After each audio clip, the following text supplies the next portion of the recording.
Yung mga pops, oh. So, ngayon, Sabado, nagluto ako ng miswa ulam namin.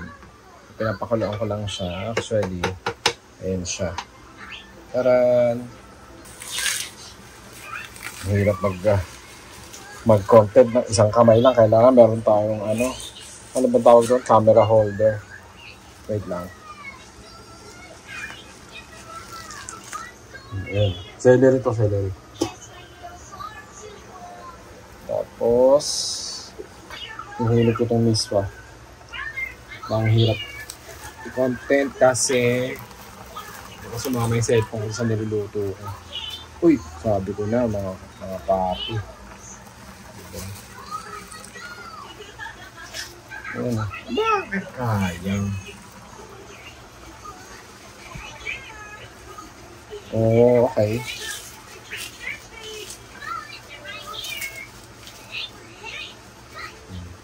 Ano na yung dalawa? Sapat. Ang ginagawa ko yun, binabali ko sa gitna para hindi siya basang mahaba mamaya. Tapos, ayan puto, biniyak ko na. Wala hindi ko mahawakan ng tama eh. So, ako na POV shots. Yan. Tapon na natin ito dito.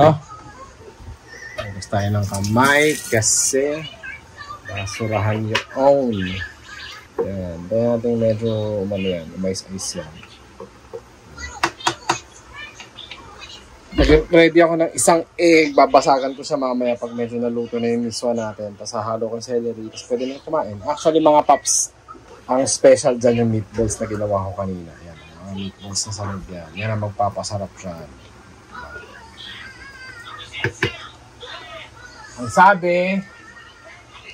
sabi sa hula, huwag gumamit ng magic sarap kasi sinisiraan lang daw yung Ajinomoto betchin. So, lagyan natin ng konting betchin to para medyo lumasa. Ajinomoto, baka naman.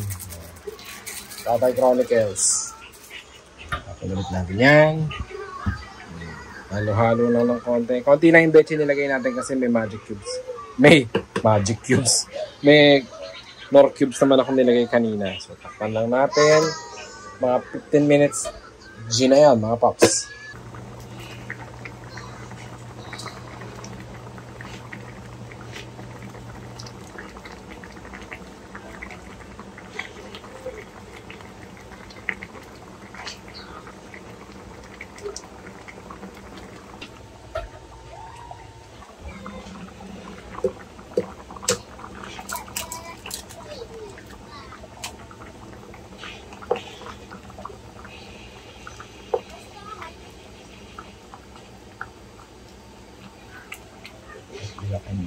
Yan.